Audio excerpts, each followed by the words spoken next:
जी राम राम नमस्कार। तो आज कॉमन सी बात जो आज कॉमन है उसके बारे में बात करेंगे। कॉमन क्या है? सोचिए।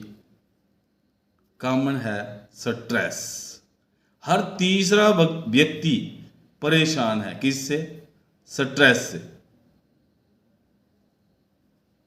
चाहे वो टीचर है, चाहे वो शॉपकीपर है, चाहे वो डॉक्टर है, चाहे वो बहुत बड़ा बिजनेसमैन है, हर बंदा परेशान है तो एक ही प्रॉब्लम से, दैट इज स्ट्रेस। योग क्लास में मैं बहुत हैरान हुआ। मैक्सिमम की शिकायत यही है, सर स्ट्रेस है, सर स्ट्रेस है। ये भी बात बहुत अच्छी लगी, सर स्ट्रेस कम हो रहा है, सर अब नींद अच्छी आने लगी है, सर अब बॉडी से स्टिफनेस जाने लगी है, सर बॉडी लाइट फील हो रही है। ऐसा भी योग क्लास में सुना है। लेकिन स्ट्रेस की बात जरूर सुनी है, सर स्ट्रेस बहुत है। वैसे भी मीडिया में देख लीजिए, लोग घर से भाग रहे हैं, पुरुष कम भाग रहे हैं, महिलाएं ज्यादा भाग रही हैं स्ट्रेस की वजह से। कितनी आत्महत्याएं हो रही हैं स्ट्रेस की वजह से। और अगर देखें तो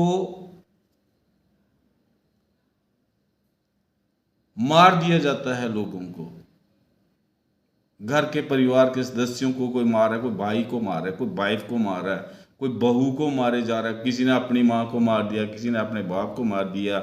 ये सब चल रहा है। Why? Due to stress. Stress है क्या? स्ट्रेस इज नथिंग, कुछ भी नहीं है। ये एक गैप है। गैप किसके बीच में गैप है? Our expectation and what we are getting.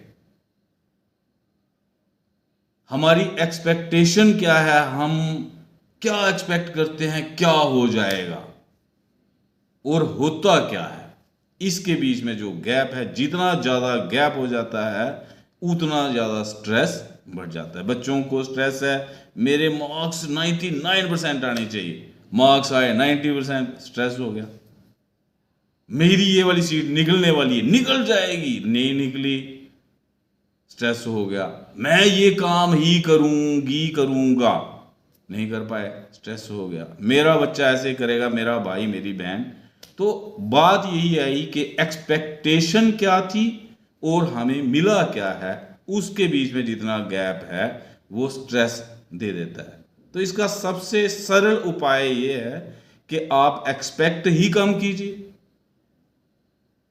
जो गीता में उपदेश दे गए श्री कृष्ण जी महाराज, कर्म कर, कर्म कर, फल की इच्छा मत कर। ऐसा कीजिए, एक्सपेक्ट कीजिए नहीं। गुड कर्म कीजिए, अच्छे कर्म कीजिए, अच्छी मेहनत कीजिए, सबके लिए अच्छा बन के रहिए, उनसे एक्सपेक्ट मत कीजिए। मैं तो ये कहता हूं कि कोई 5,000 उधार मांगता है, अगर आप उसको देते हो दे दीजिए, लेकिन एक्सपेक्ट मत कीजिए कि वो मुझे वापस देगा। अगर आप एक्सपेक्ट नहीं करेंगे और वो वापस नहीं देगा तो नो प्रॉब्लम। कहां प्रॉब्लम होगी अगर सोचिए। आप किसी के लिए कार्य करते हैं कि मैं इसके लिए ये कार्य करूंगी करूंगा, और वापस मुझे जब जरूरत पड़ेगी तो ये मेरे लिए कार्य करेगा। मत कीजिए, एक्सपेक्ट ही मत कीजिए। तो मेन जो चीज है इस गैप को कम करने का, कि आप एक्सपेक्टेशन छोड़ दीजिए, प्रभु पे छोड़ दीजिए, परम पिता परमेश्वर पे छोड़ दीजिए। अब दूसरी बात ये आई कि खाली छोड़ने से भी काम नहीं चलेगा, इससे आपको अपनी बॉडी में भी काफ़ी चेंजेस लानी पड़ेगी। फर्स्ट ऑफ ऑल, जो बॉडी में स्टिफनेस होती है वो सबसे ज़्यादा ब्रेन में प्रॉब्लम करती है, और ब्रेन हमारा एक्सपेक्टेशन की ओर दौड़ जाता है। तो बॉडी को एक्सरसाइज दीजिए, फुल बॉडी एक्सरसाइज कीजिए। योग इसलिए बोला जाता क्योंकि योग इंटरनल ऑर्गन्स तक को एक्सरसाइज दे देता। खाली हम फिजिकली दौड़ लगाते हैं, रनिंग करते हैं, जिम जाते हैं, ये करते हैं, वो फिजिकल बॉडी को कर देता है, अंदर नहीं इतना जा पाता है जितना योग जाता है। तो योग से जुड़िए, आपकी जो सूक्ष्म क्रियाएं हैं वो कीजिए, उससे आपके इंटरनल और एक एक जोड़, एक एक अंदर वाली नाड़ी भी प्रभाव में आ जाएगी, आंतरिक नाड़ियां भी प्रभाव में आ जाएंगी। उसके बाद